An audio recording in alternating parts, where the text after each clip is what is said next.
Silakan duduk Bapak Ibu, Saudara sekalian.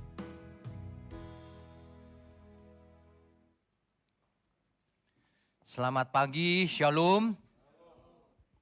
Tidak terasa seminar nama Tuhan ini memasuki sesi ke-7. Pagi ini adalah sesi ke-7 dengan tema kapan nama Tuhan dikenal. Sebenarnya kapan nama YHWH dikenal? Nanti 10.30 lanjutannya sesi 8. Teks Masoret. Saudara, ketika kita membahas nama Tuhan, mau tidak mau kita akan masuk ke hal-hal teknis sedikit. Sebisa mungkin saya akan pakai istilah yang sederhana. Kecuali memang huruf Ibraninya tidak bisa diganti. Teks aslinya harus ditulis nanti ya. Di antara banyak sebutan umum dan gelar nama Tuhan, hanya ada satu nama Tuhan di Perjanjian Lama yang paling penting dan sekaligus penuh misteri.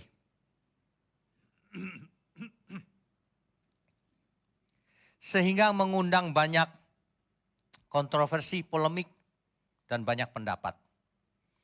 Yaitu nama pribadi Tuhan yang dikenal dengan 4 huruf suci yang disebut dengan tetragrammaton. YHWH.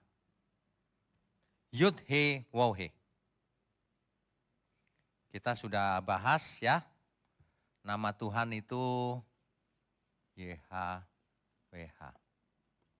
Ini disebut tetragrammaton.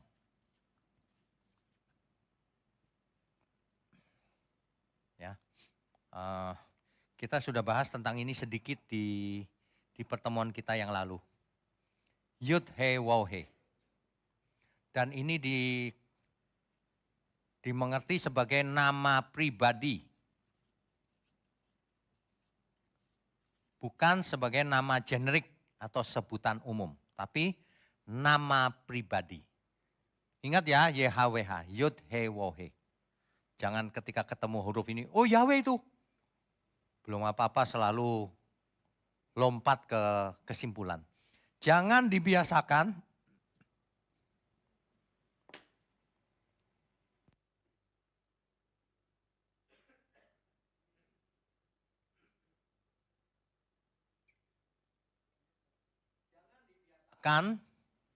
setiap ketemu Yahweh, oh itu Yahweh itu. Jangan.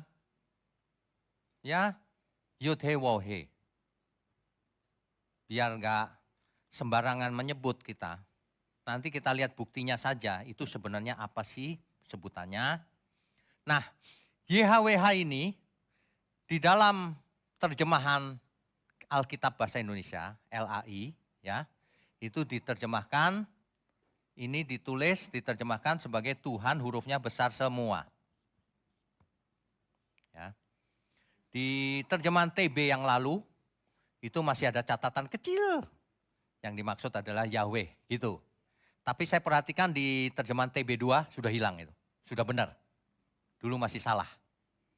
Di TB2 kemarin saya cek, udah nggak ada. Bahkan di kamus Alkitab di belakangnya, TB2, ada yang sudah punya TB2 belum ya? Nah, di bagian belakang dicek itu, kamus. Tuhan huruf besar itu YHWH, bukan Yahweh. Dan lafalnya tidak diketahui sampai hari ini. Lafalnya hilang sejak pembuangan di Babel. Ketika bangsa Israel dibawa ke Babel, maka kehilangan kemampuan berbahasa Ibraninya. Sebagian besar, masih ada yang ini. Imam-imam masih bisa tentunya. Ya. Nah, sebagian besar hilang. Sehingga penyebutan aslinya hilang. Nah, begitu ceritanya ya.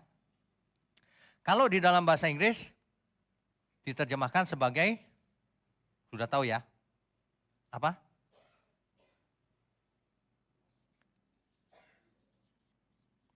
Lord huruf besar semua. Kalau dalam bahasa Ibrani disebut, kalau dalam bahasa Jawa, Gusti.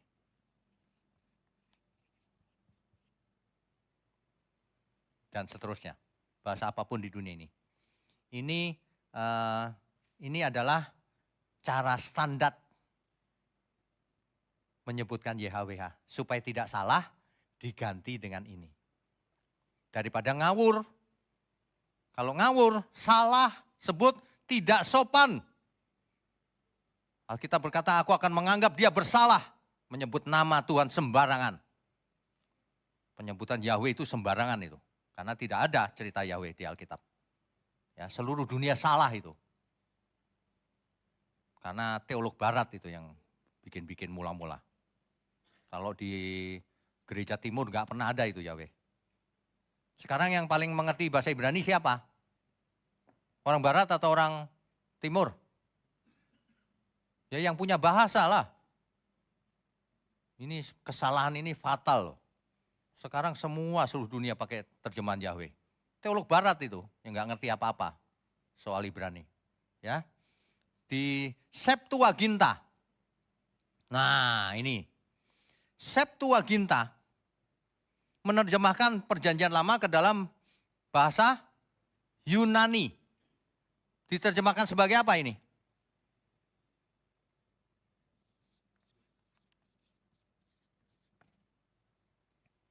Kurios.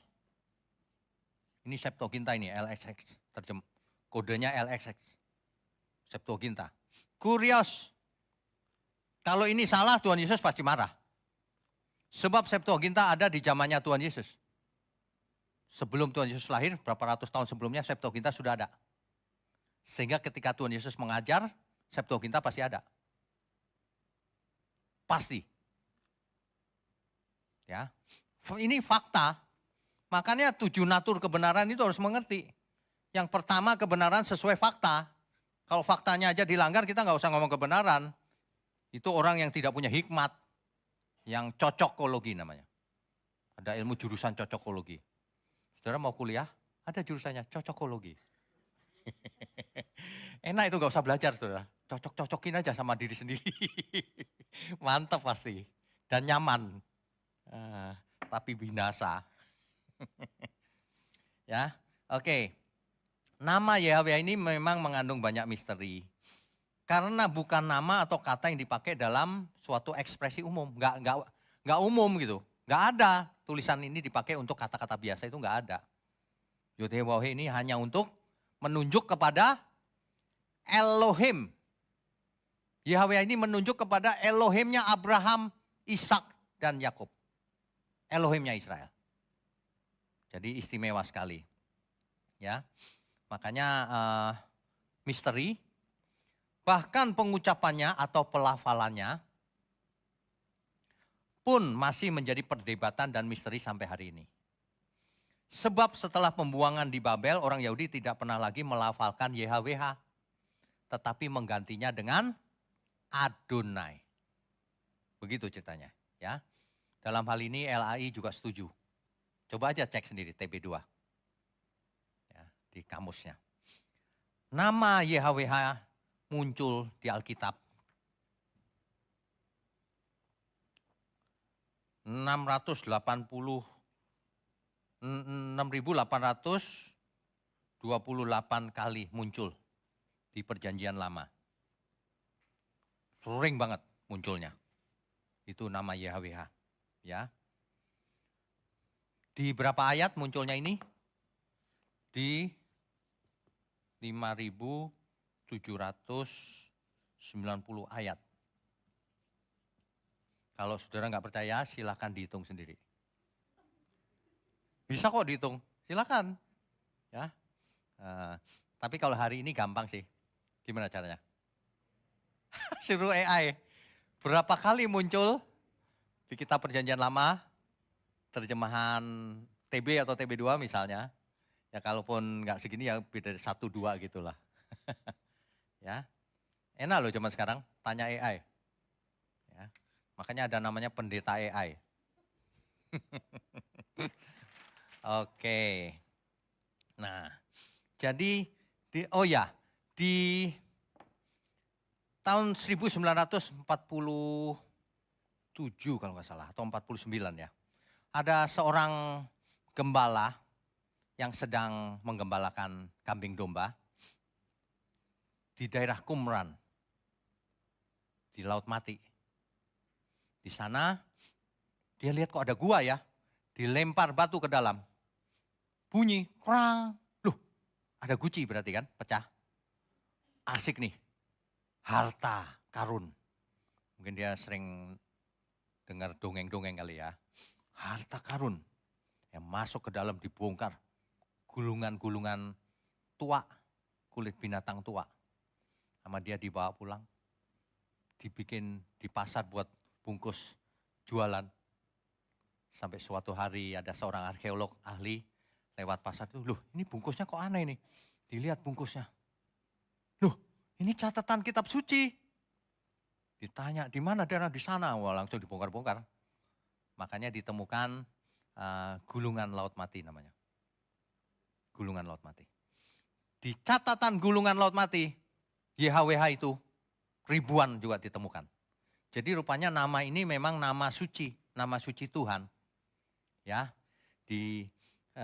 ditemukan 3011 kali di Dead Sea Scroll.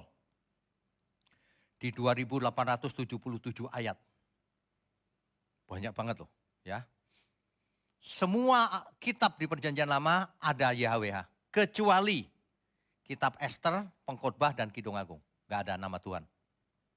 Gak ada YHWH. Ya. Banyak buku yang ditulis selama ini, bahkan sekarang, coba aja tanya, baca buku. Otomatis ketika ketemu YHWH, langsung ngomongnya Yahweh. Ini Yahweh katanya. Loh, gak ada huruf hidupnya. Sadar, bangun bro, bangun. Ini YHWH. Nah, apakah benar bunyinya Yahweh? Ya mesti dibuktikan dong. Mesti jujur. Ini soal nama Tuhan harus jujur. Sebab kalau tidak kamu menyebutnya sembarangan. Orang yang sengaja menyebut sembarangan terkutuk dia. Gak hormat sama Tuhan. Kecuali tidak tahu. Tidak tahu, tidak mengerti ya nggak salah kata Alkitab. Tapi kalau tahu, sengaja, ya kamu melawan Tuhan artinya. Gitu loh. Tahu masalahnya. Ya kan? Aku nggak tahu kok. Ya kenapa nggak belajar? Sudah diajarin nggak percaya pakai bukti. Kalau kau punya buktinya, sampaikan buktinya. Kan begitu ya. Kalau orang mau debat itu bagus loh debat itu. Debat yang sehat. Kalau di luar sana ada yang orang ngotot Yahweh, tunjukkan buktinya. Mana teks Ibraninya? Gak ada. Mana manuskripnya? Gak ada. Paling nyerangnya nyerang saya, sombong, merasa paling benar gitu. Gak punya bukti. Banyak orang manusia itu gitu, saya gak tahu loh. Untungnya apa sih seperti itu? Saya juga bukan pintar-pintar, bukan. Saya takut kalau orang sebutnya salah. Kalau saya nggak mengajar begini, saya bersalah. Karena saya tahu yang benar. Mengerti nggak maksudnya ya? Kalau saya diem aja, kalau kalian tahu yang benar tapi nggak mau ngomong gitu, biarin orang salah. Itu berdosa loh di hadapan Tuhan. Iya, kalau kita tahu kita mesti bagikan. Kalau orang nggak percaya juga ya terserah situ. Tapi kita sudah tidak bersalah, gitu loh maksudnya. Bukan mau pintar-pintar atau benci, enggak. Nanti kau ditampar malaikat mulutmu itu. Ngomong nama Tuhan sembarangan. Kalau nggak ngerti nggak apa-apa. Tapi kalau sudah diajarin nggak ngerti, nggak mau mengerti, itu dosa besar itu. Menolak kebenaran. Ya, hati-hati loh saudara. Coba aja cek buku-buku zaman sekarang. Semua begitu, ketemu Yahweh. Ngawur gitu. Pendekatan seperti itu, tiap kali ketemu Yahweh. Itu pendekatan yang tidak bisa dibenarkan. Mau pakai metode ilmiah, mau pakai metode alkitabiah, gak bisa. Buktikan dulu mana vokalnya, sehingga bisa bunyi Yahweh itu mana. Ada orang-orang tertentu saking anehnya itu dia bikin sendiri hurufnya, Ibrani. Gak sesuai Alkitab. Supaya kalau nih, baca nih. Iya kok ngarang sendiri. Padahal kalau orang pinter Ibrani ya, kalau orang mengerti tata bahasa atau grammarnya Ibrani, dipaksa Yahweh juga nggak bisa. Nggak ada kemungkinan bahasa Ibrani Yahweh itu nggak ada. Loh, kemungkinannya aja nggak ada loh. Bayangin. Ini yang orang nggak mengerti. Kamu ngotot pakai apa hurufnya supaya bunyi Yahweh, ya kamu nggak ngerti Ibrani, itu melanggar tata bahasa Ibrani. Nggak bisa begitu. Ya. Nah, segala sesuatu itu harus ada dasarnya, ada faktanya sebagai buktinya. baik secara historis, secara biblika, maupun secara linguistik, secara bahasa. Aneh. Secara bahasa itu tidak mungkin ada kata dalam bahasa Ibrani bunyinya Yahweh. Tidak mungkin. You cek sendiri. Kau cek sendiri. Kalau kau cinta Tuhan, kalau enggak ya terserah situ. Kalau ada yang melafalkannya Yahweh, terus yang lain melafalkannya Yehova, siapa yang benar? Enggak mungkin dong dua-duanya benar. Ngerti nggak maksudnya? Sesuatu yang beda nggak mungkin dua-duanya benar. Misalnya, si A ini laki-laki loh. Si B ngomong, enggak dia perempuan. Nggak mungkin dong dua-duanya benar. Pasti salah satu. Sama, satu sebut Yahweh, satu sebut Yehova. Dua-duanya benar, nggak mungkin. Dua-duanya salah bisa, dua-duanya benar nggak mungkin. Sederhana saja. Nah begitu loh, punya logika yang sehat. Sebab kalau kita belajar Alkitab harus pakai logika yang sehat juga. Yang ditundukkan kepada kebenaran Tuhan. Alkitab itu, kitab suci jelas. Bicaranya begini, Alkitab berkata begini. Siapkan akal budimu. Siapkan akalmu itu. Kuduslah kamu sebab aku kudus. Disuruh siapkan akal budi kita. Jadi kalau ada di gereja saudara ada yang ngomong, jangan pakai otak kalau ke gereja. Pakai dengkul. Saudara jangan ke gereja itu. Itu penyesat pasti. Pasti mau menipu itu. Makanya dia bebas ngomong apa aja. Karena gak boleh pakai otak. Gitu kan? Lama-lama otaknya tidak berfungsi. Maaf loh saudara, ini bukan lagi menghina atau keras, bukan. Sedikit gak sabar aja. Habis bicara kebenaran tapi diputar-putar sana sini. Buat apa? Mendingan lu jadi orang dunia aja sono. Iblis menyamar jadi malaikat terang, kau jangan bisa dipakai iblis. Itu loh maksudnya ya. Kita berusaha hormat sama Tuhan, gak mau salah. Lah kok dipelintir-pelintir. Secara historis, secara sejarah. Kapan sih nama Tuhan ini dikenal? Nama YHWH ini dikenalnya kapan sih? Nah inilah yang jadi tema kita di pagi hari ini ya. Sejak Adam atau baru dikenal sejak Musa? Yang jelas faktanya, kita bicara fakta ya. Kejadian 2 ayat 4. Coba kita baca. Kejadian 2 ayat 4. Ini bahannya agak banyak ini, gak apa-apa. Demikianlah riwayat langit dan bumi pada waktu diciptakan.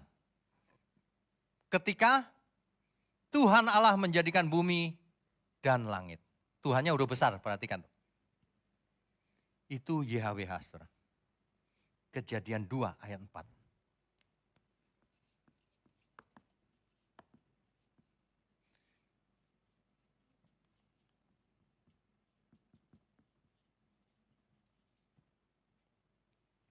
Ketika Tuhan Allah menciptakan langit dan bumi. YHWH itu, Allah kan Elohim ya. Gitu. Nah ini dikenal pertama di ayat Kejadian 2 ayat 4. Tuhan Allah. Sekarang pasti bisa menerjemahkan. Apa ini terjemahnya? Lord. Apa? Ya udah lupa, padahal dulu udah belajar. Lord God. Gusti Allah. Gitu. Sederhana. Adonai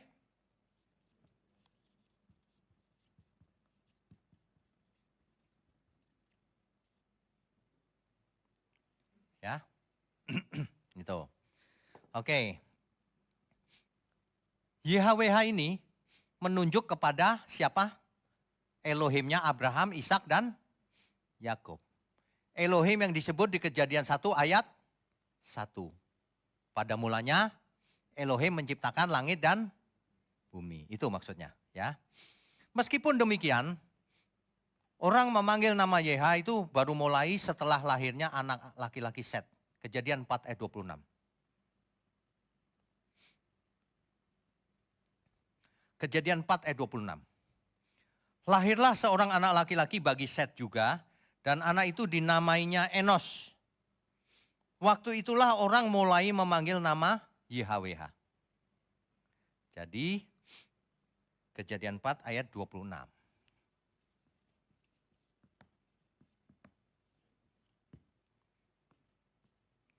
Ditulisnya mulai Kejadian 2 ayat 4, tapi orang memanggil nama YHWH mulai Kejadian 4 ayat 26. Kita harus pakai fakta. Itu sebabnya 7 natur kebenaran penting. Ya. Oke. Nah, terus jadi kalau demikian seolah-olah Kejadian 2 ayat 4 dan Kejadian 4 ayat 26 ini seolah-olah bertentangan kan? Kan sudah dikenal di sini. Tapi kok orang baru memanggilnya Kejadian 4 ayat 26, kejadian peristiwa berikutnya gitu. Nah, tapi ini lebih ini lagi nih. Tapi di Keluaran pasal 3 ayat 13 sampai 15 mungkin ya. Iya, betul. 13 sampai 15. Coba kita baca perlahan-lahan ya. Keluaran pasal 3 ayat 13 sampai 15. Perhatikan baik-baik ya, ini agak sulit. Lalu Musa berkata kepada Allah, tetapi apabila aku mendapatkan orang Israel dan berkata kepada mereka, Allah nenek moyangmu telah mengutus aku kepadamu, dan mereka bertanya kepadaku, bagaimana tentang namanya? Orang Israel nanya ke Musa, Musa kan aku diutus nih, bagaimana tentang namanya? Apakah yang harus kujawab kepada mereka? Kata Musa. Ayat 14, firman Allah kepada Musa, aku adalah aku. Lagi firmannya, beginilah kau katakan kepada orang Israel itu, akulah aku telah mengutus aku kepadamu. Akulah aku ya aku. Ehyeh, Eser, Ehyeh.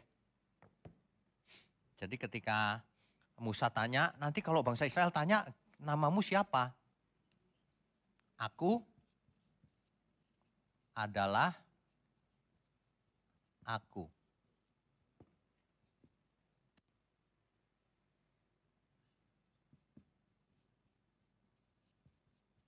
Ehyeh, Eser, Ehyeh.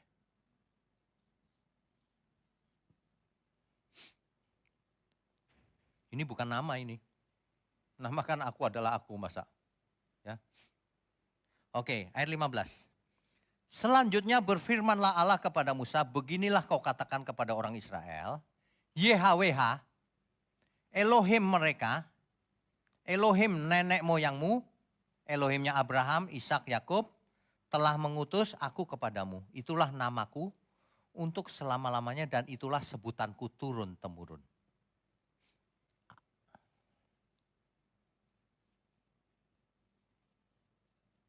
Yahweh muncul di ayat ke-15-nya. Gitu ya.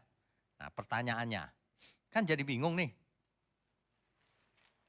Ketika Kejadian 2 ayat 4 sudah disebut ada Yahweh Elohim. Kejadian 4:26 orang baru memanggil Elohim. Tapi ternyata baru memperkenalkan diri sama Musa. Lah yang benar bagaimana nih? Makanya orang yang tidak mengerti lalu bicara Alkitab itu memang kontradiksi, nggak benar. Gitu. Nah itu orang yang nggak benar begitu. Kita harus mengerti duduk persoalannya, konteksnya apa, ya, kapan nama Tuhan dikenal. Nah ini dia. Yang jelas kita harus mengerti bahwa Alkitab kita itu koheren. Tidak ada kontradiksi di dalamnya. Tidak mungkin bersalah dalam hal apapun Alkitab. Ineransi Alkitab. Itu seminar berikutnya nanti. Alkitab tidak bisa bersalah. Ya. Itu. Oke, kita teruskan dulu ya. Ternyata faktanya YHWH juga sudah dipakai jauh sebelum zamannya Musa. pada waktu Hawa melahirkan Kain, Hawa berkata bahwa itu karena pertolongan YHWH. Kejadian 4 ayat 1. Kejadian 4 ayat 1. Kemudian manusia itu bersetubuh dengan Hawa istrinya dan mengandunglah perempuan itu. Lalu melahirkan Kain. Maka kata perempuan itu, aku telah mendapat seorang anak laki-laki dengan pertolongan Tuhan. Dengan pertolongan Tuhan. Tuhan di situ YHWH. Nah, ya kan? Lengkap deh. Kejadian 4 ayat 26 sudah tadi. Nuh juga memuji nama YHWH. Kejadian 9 ayat 26. Abraham bahkan bersumpah menggunakan nama YHWH. Kejadian 14 ayat 22. Sarai menyebut nama YHWH juga. Dan menyarankan agar Abraham menghampiri Hagar. Kejadian 16 ayat 2. Ishak juga memanggil nama YHWH. Kejadian 26 ayat 25. Dan juga termasuk Yakub menyebut YHWH. Kejadian 28 ayat 16. Dengan demikian maka nenek moyangnya Musa sudah memanggil nama YHWH. Kan gitu ya? Kan Alkitab ini faktanya memang demikian. Lalu bagaimana dengan kitab Keluaran tadi? Di mana YHWH berkata bahwa ia memang menampakkan diri kepada Abraham, Ishak dan Yakub. Tetapi namanya belum menyatakan diri. Nah ini perhatikan, yang ini lebih susah lagi. Keluaran 6 ayat 2 sampai 3. Keluaran pasal 6 ayat 2 sampai 3. Selanjutnya berfirmanlah Allah kepada Musa, akulah YHWH. Aku telah menampakkan diri kepada Abraham, Ishak dan Yakub sebagai Allah yang Maha Kuasa. Sudah dong berarti memperkenalkan ya. Tetapi dengan namaku Tuhan, aku belum menyatakan diri. Ayo gimana tuh? Tetapi namaku YHWH itu aku belum menyatakan diri. Ayo bagaimana ini seperti ini. Ya. Ini agak rumit. Apakah hal ini bertentangan? Ada banyak teori tentang hal ini. Tetapi dalam hal ini kesimpulan yang benar harus didasarkan pada fakta-fakta yang ada. Sehingga objektif. Ya. Berdasarkan fakta-fakta yang ada, kemungkinannya ada dua untuk menjelaskan hal ini. Kemungkinan pertama, memang benar bahwa nama YHWH baru diwahyukan kepada Musa. Sebelumnya manusia belum mengenal nama itu. Jika Alkitab mencatat bahwa nama YHWH sudah disebut dari awal sejak Hawa, maka kemungkinan besar itu adalah hasil redaksi. Saudara ngerti nggak hasil redaksi maksudnya apa? Ditulisnya bukan waktu kejadian. Belakangan setelah tahu bahwa oh namanya YHWH. Nah baru ditulis cerita kejadian, Keluaran, Imamat, Bilangan itu YHWH. Tangkap ya? Nah, itu kemungkinan pertama. Gak masalah, kan memang kisah Alkitab kan bukan ditulis waktu kejadian gitu. Berapa lama kemudian baru ditulis kan? Itu yang pertama. Jadi kemungkinan besar itu adalah suatu hasil redaksi dari kitab Pentatuk. Kitab Pentatuk itu Kejadian, Keluaran, Imamat, Bilangan, Ulangan. Karena bagaimanapun jika Musa sudah mendapatkan wahyu itu, maka ia dapat menuliskannya menggunakan nama YHWH. Yang nuliskan Musa. Kejadian, Keluaran, Imamat, Bilangan, Ulangan. Lah Musa sudah kenal. Nah itu baru dituliskan kitab Kejadian, Keluaran, Imamat. Nangkep gak maksudnya ya? Yang menulis kitab Kejadian, Keluaran, Imamat, Bilangan, Ulangan kan Musa. Lah Musa menulis kitab Kejadian kan dia sudah tahu namanya YHWH. Makanya ditulis di kitab Kejadian 2 ayat 4, ini YHWH ini. Gitu. Padahal dulu belum tentu waktu Hawa itu nyebutnya YHWH. Mungkin Elohim. Nah, itu salah satu kemungkinan. Ya. Nah, atau sebenarnya kitab Pentatuk tidak ditulis secara kronologis. Hanya perbagian gitu. Bisa juga. Tapi kemungkinan besar kronologis sih. Itu kan memang kronologis. Sampai kitab Keluaran dan seterusnya. Kemungkinan pertama itu. Kemungkinan kedua. Memang benar nama YHWH sudah dikenal sejak Hawa di Eden. Oke, benar. Jadi nenek moyang Israel juga mengenal nama YHWH, tetapi Keluaran 6 ayat 2 sampai 3 ini perlu dijelaskan bahwa ketika Tuhan menyatakan namanya kepada Musa, itu artinya Tuhan menyatakan pribadinya kepada Musa. Perkenanannya kepada Musa. Melebihi kepada Hawa dan sebagainya itu. Kan mereka cuma memuji, tapi kalau ini Allah sendiri, Yahweh sendiri yang mengatakan kepada Musa. Makanya nama di Alkitab bukan hanya sebutan, tapi pribadi. Ingat gak? Kan kita sudah jelaskan kan sesi itu kan? Jadi ketika Tuhan menyatakan namanya kepada Musa, ia menyatakan pribadinya. Nah, bisa juga begitu. Itu yang dimaksud kemungkinan kedua. Ya. Jadi dalam konteks ini maka Keluaran 6 ayat 2 sampai 3 dapat diartikan bahwa Yahweh menyatakan namanya secara khusus kepada Musa, secara pribadi. Gitu. Itu kemungkinan kedua. Bahwa Allah mengutus Musa dan berkenan secara pribadi, menyatakan pribadinya. Gitu. Nah, jadi kemungkinannya dua itu, tapi saudara perlu tahu, di dalam ilmu logika ada yang namanya tautologi. Pernah dengar ya, saya pernah sebut sekali. Tautologi. Tautologi itu begini, saudara.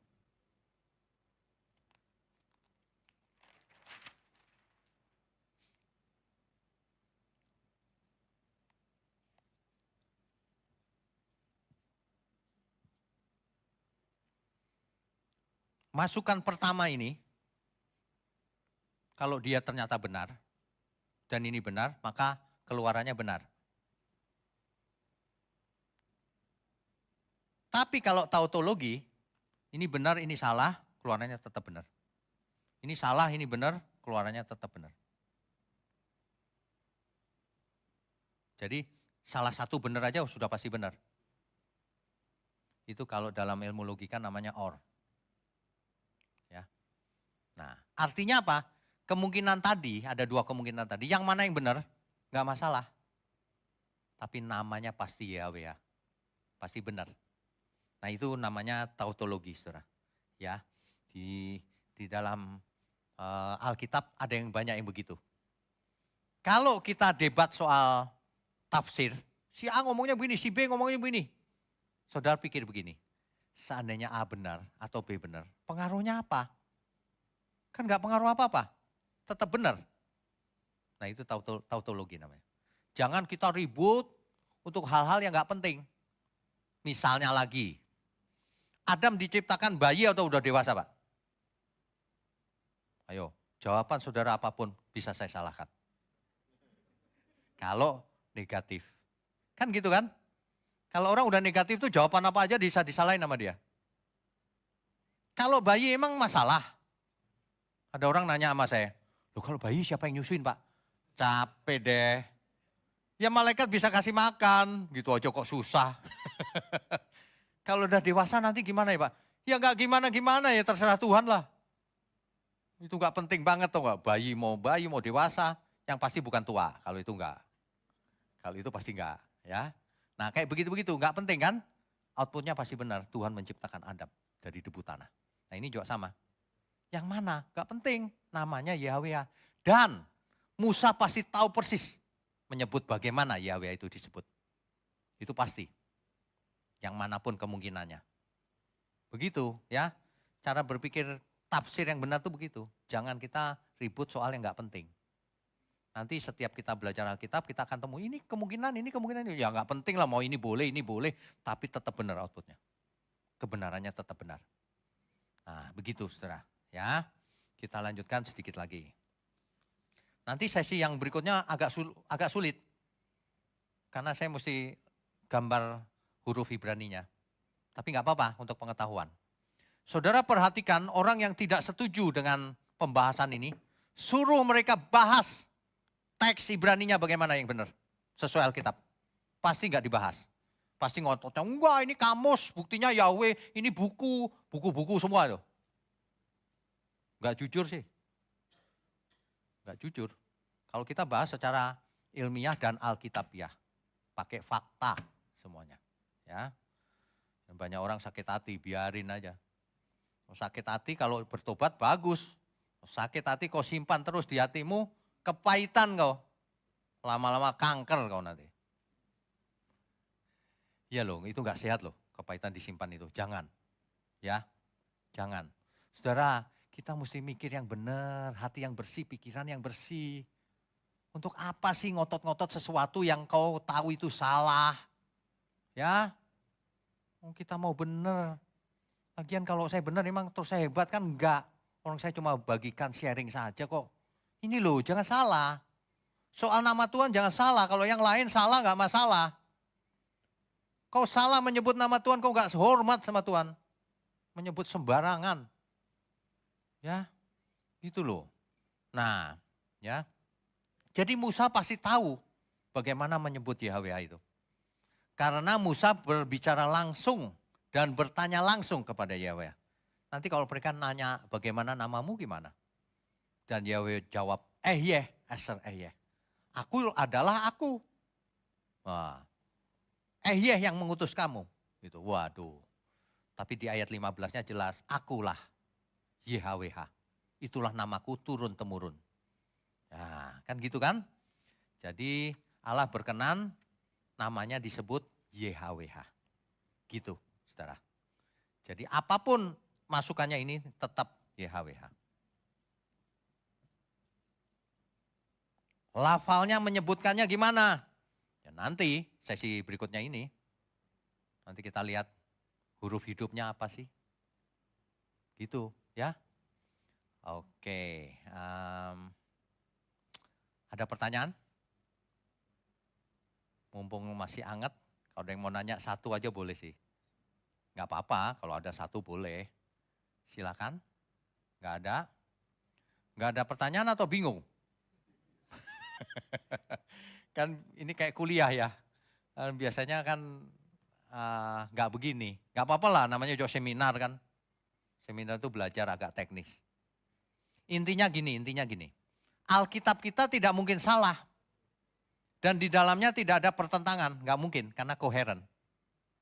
Dan kita tahu berdasarkan pembahasan kita tadi yang kelihatannya ayat itu bertentangan ternyata tidak. Dan tafsir bisa berbagai macam, tapi yang manapun tafsirnya outputnya tetap benar. Makanya mulai sekarang jangan menyebut nama Tuhan sembarangan. Saya pernah kasih ilustrasi kan, kalau kita ketemu seorang raja, bahkan nanya nama jangan-jangan nggak berani. Belum kenal. Oh, presiden dari negara lain gitu datang, terus berani nggak Diki? Datang, namamu siapa? Ditangkap langsung. Sang raja kalau deket-deket gitu ya, paling raja gitu kan. Tuanku raja, yang mulia, itu kan sopan santun tuh ya. Itu bukan gini, sebut nama sembarangan, sebut siapa? Itu, apalagi Tuhan, jangan sembarangan. Banyak orang nggak punya logika. Logikanya malah kebalik gini. Kalau kita nggak tahu namanya siapa, boleh dong saya sebut sembarangan. Loh. Wah, nggak punya logika. Susah ya. Susah sama orang nggak punya logika, nggak punya hati. Susah. Mendingan AI. AI jawabannya masih benar. Manusia malah berani ngelawan fakta. Bayangin. Mengerikan. Ya. Apa sih ruginya kalau kau mengaku iya ini benar? Wong di Alkitab kita pakainya. Fakta. Kau punya fakta enggak? Enggak punya fakta ngotot. Bisanya nyerang orangnya. Benar-benar deh. Dunia ini luar biasa emang. Saya kadang-kadang tersenyum-senyum aja. Enggak marah enggak. Cuma tersenyum aja. Kok orang bisa gitu ya? Enggak cari kebenaran gitu. Mungkin dia lulusan fakultas cocokologi. Oke, enggak ada pertanyaan? Ada satu saja, silakan. Ada mic nggak ya? Nah. Dua Pak. Dua, boleh. Dua. Ini sih saya lagi berpikir Pak, gimana sih kok proses penciptaan itu kan ke Musa kita nggak tahu berapa lama ya. Betul. Itu Musa tuh gimana bisa ketahui proses penciptaan secara detail? Oke, baik. Ini pertanyaan bagus sekali. Dan itu ditanyakan ke saya berapa kali dari sumber yang berbeda-beda gitu. Bagaimana Musa bisa menulis kitab Kejadian sampai 5 kitab pertama Pentatuk, Taurat itu? Kok Musa tahu pada mulanya Allah menciptakan langit dan bumi? Memang Musa sudah ada di sana? Kan enggak ada. Nah, kita mesti tahu, hari itu Musa dialog langsung dengan Tuhan, bukan? Kalau aku ditanya umatmu, bagaimana dengan namamu? Itu tanya jawab loh. Jadi Musa dapatnya dari siapa? Dari Tuhan langsung. Pasti. Pasti dari Tuhan langsung, karena Musa bicara langsung.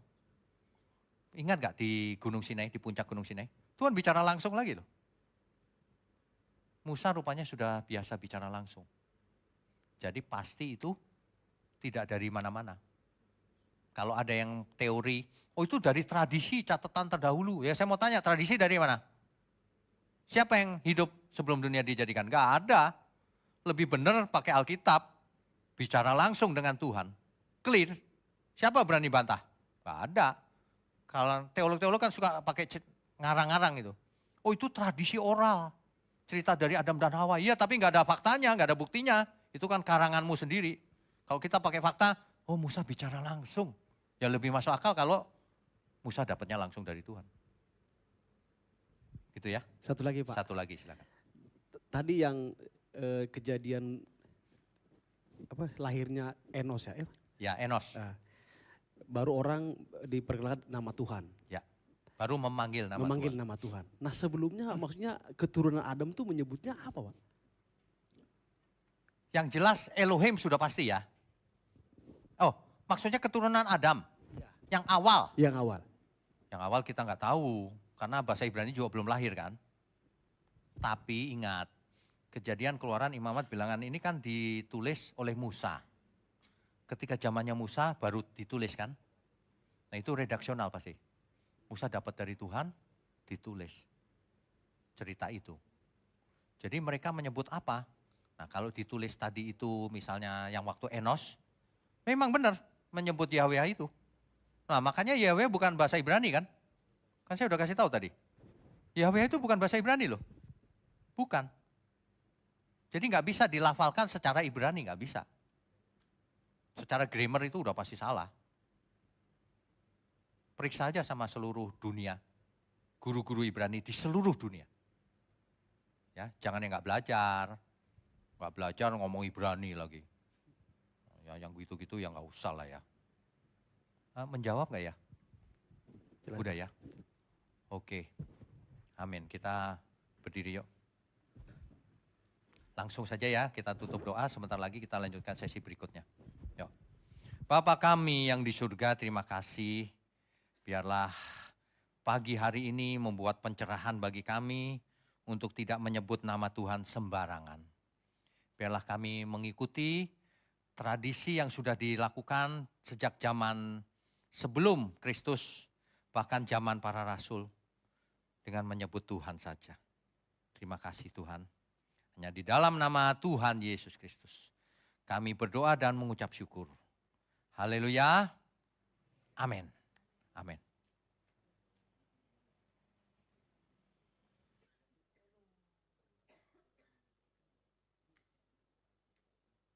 Saudara sekalian, bicara soal kebenaran, setiap orang merasa benar.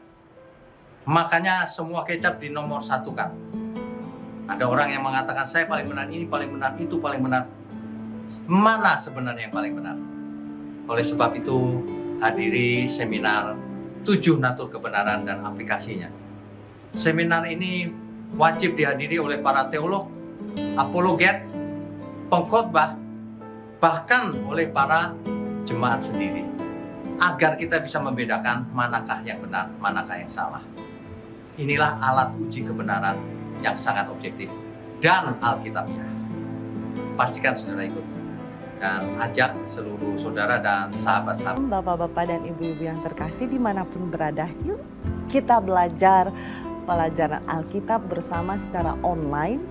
Setiap hari Rabu jam 7 malam bersama pendeta Bapak Wignio Tanto secara online, bisa melalui Zoom. Tetapi kita harus mendaftarkan dulu ke nomor berikut ini. Selamat bergabung dan Tuhan Yesus memberkati.